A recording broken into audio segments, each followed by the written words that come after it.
अब हम पढ़ेंगे ब्रेक एंड कंटिन्यू के बारे में। Break and continue. तो फर्स्ट देखते हैं कि स्लाइड में क्या लिखा है। The break statement is used to exit a loop early even if the loop condition is still true. तो ये है हमारा ब्रेक स्टेटमेंट। हम इसको कब यूज करते हैं? To stop the loop when a specific condition met. ये मेट होगा। तो इसको हम एक एग्जाम्पल की मदद से समझते हैं कि आप एक शॉप में गए शू खरीदने के लिए, ठीक है। तो एक रो है वहां पर शॉप में। तो उस रो में कुछ ऐसे हैं कि 4, 5, देन 6, देन 7। तो उस शॉप में ये 4 साइज के शू अवेलेबल है एक रो में। तो आप क्या कर रहे हैं? चेक कर रहे हैं कि कौन सा शू आपको परफेक्टली फिट हो रहा है। तो पहले आप 4 को चेक किया, फिर 5 को चेक किया, फिर जब 6 आ गया है तो ये वाला शू आपको परफेक्टली फिट हो गया है। तो जब आप देखेंगे कि ये परफेक्टली फिट हो गया है, फिर आप लूप से बाहर आ जाएंगे, आप ब्रेक कर जाएंगे।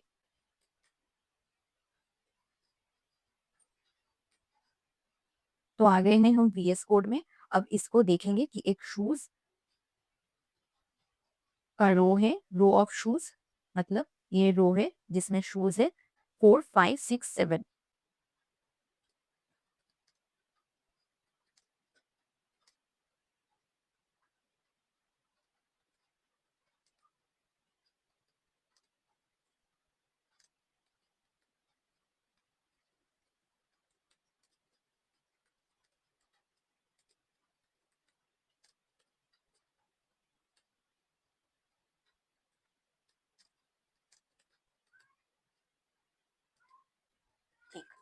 तो हमने यहाँ पर क्या किया, हम पहले शूज का रो लिया 4, 5, 6, 7। फिर हमने देखा कि हमने एक लूप चलाया फॉर साइज इन शूज। ठीक, अब हम इस लूप के अंदर है। यहाँ पर हमने क्या किया, इफ साइज इक्वल इक्वल 6, जब साइज इक्वल इक्वल 6 हो जाएगा फिर हमको क्या प्रिंट करना है, ये प्रिंट करेंगे हम, ये हमारा परफेक्ट फिट है। और हम ट्राई नहीं करेंगे शूज को, स्टॉप ट्राइंग। और अब हम ब्रेक कर जाएंगे यहाँ से। तो अब ब्रेक। और जब तक हमारा परफेक्ट फिट नहीं मिलेगा तब तक हम यहाँ पर प्रिंट कराएंगे कि हम ट्राई करेंगे न्यू न्यू साइजेस को। ठीक है,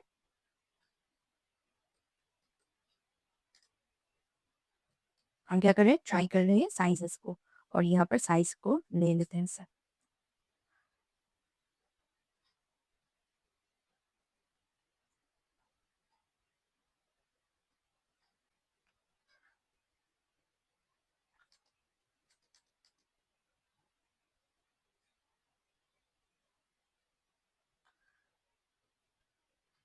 ठीक है, तो यहाँ पर क्या हो रहा है, फर्स्ट हमने क्या किया, हम चेक कर रहे हैं कि साइज जब इक्वल इक्वल 6 हो जा रहा है तब हम क्या कर रहे हैं, ब्रेक कर जा रहे हैं। तो फर्स्ट क्या किया, इसने चेक किया, 4 चला, 5 चला, जब ये 6 मैच हो गया फिर क्या हुआ, हमारा परफेक्ट फिट मिल गया, मतलब परफेक्ट फिट स्टॉप ट्राइंग, इसलिए 7 नहीं चला। तो यही है ब्रेक कंडीशन। अब हम पढ़ेंगे कंटिन्यू के बारे में। तो कंटिन्यू क्या है? The continue statement is use to skip the current iteration. मतलब जैसे कि अगर मैं लिखूं कि आई इक्वल इक्वल मतलब जो है वो 3 है और उसके बाद कंटिन्यू, तो ये क्या करेगा, 3 को सिर्फ स्किप कर जाएगा, बाकी वैल्यूज को ये एज इट इज प्रिंट कराएगा, बट 3 को स्किप कर जाएगा। तो यही काम है हमारे आज जो कंटिन्यू स्टेटमेंट है उसका। ठीक, तो उसको भी हम देखेंगे। तो यहाँ पर क्या है, the continue statement is use to keep the current iteration and move to the next one. It use, कब इसको यूज करते हैं, टू इग्नोर सर्टेन वैल्यूज और कंडीशन इनसाइड अ लूप। इसके लिए हम क्या करते हैं, इस कंटिन्यू को यूज करते हैं।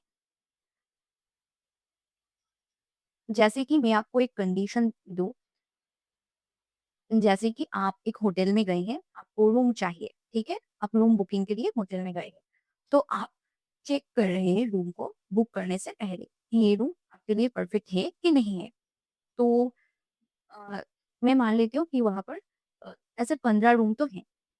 ठीक, तो आप 10 से अपना रूम चेकिंग शुरू किया, आपने 10 को चेक किया, आपने 11 को चेक किया, आपने 12 रूम को भी चेक किया, आपने 13 रूम को नहीं चेक किया, क्योंकि कोई कोई ऐसा होता है जो 13 को अनलकी मानता है, तो वो आपके लिए अनलकी है, इसलिए आप 13 रूम को स्किप कर गए, उसको आपने चेक ही नहीं किया।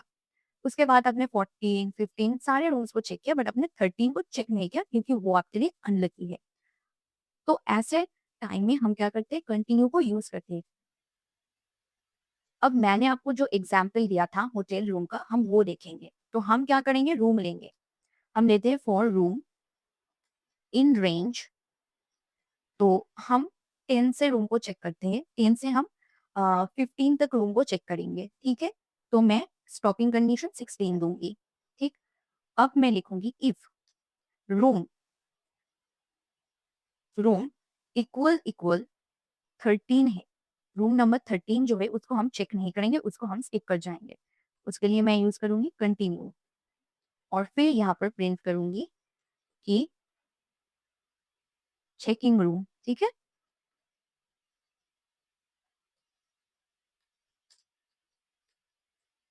चेकिंग रूम, और यहाँ पर मैं रूम नंबर को भी प्रिंट कराऊंगी।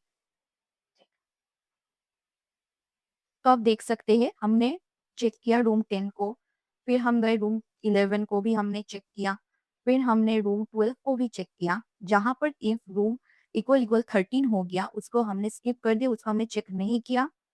फिर हमने रूम 14 को चेक किया, फिर 15 को चेक किया हमने।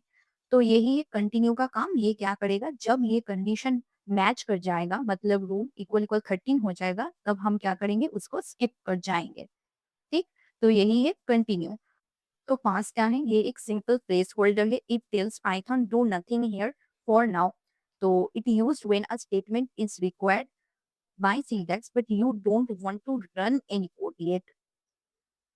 तो आपको कुछ कोड रन नहीं करना, आपको सिर्फ इसको पास कर जाना है, ठीक है। जैसे कि हम एग्जाम्पल देख लेते हैं। तो हम इसको कुछ ऐसे लिख सकते हैं कि फॉर आई इन रेंज 5 पास। तो ऐसे तो ये पास कर जाएगा। ये लूप क्या 5 टाइम्स रन होना चाहिए, but it does nothing inside क्योंकि हमने पास को यूज किया है।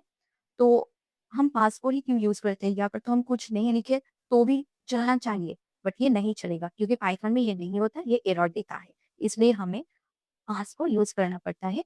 ब्लैंक अगर मैं रखना चाहूँ तो पाइथन एम्प्टी ब्लॉक्स को सपोर्ट नहीं करता, ठीक है। It doesn't allow empty blocks. अगर आप एम्प्टी ब्लॉक्स रखते हैं तो you will get an error. तो इसके लिए हम पास को यूज करते हैं। तो आप देख सकते हैं यहाँ पर कुछ भी नहीं हुआ, ये सिर्फ पास हो गया, ये एक ब्लैंक स्टेटमेंट जो है वो रह गया, ठीक है।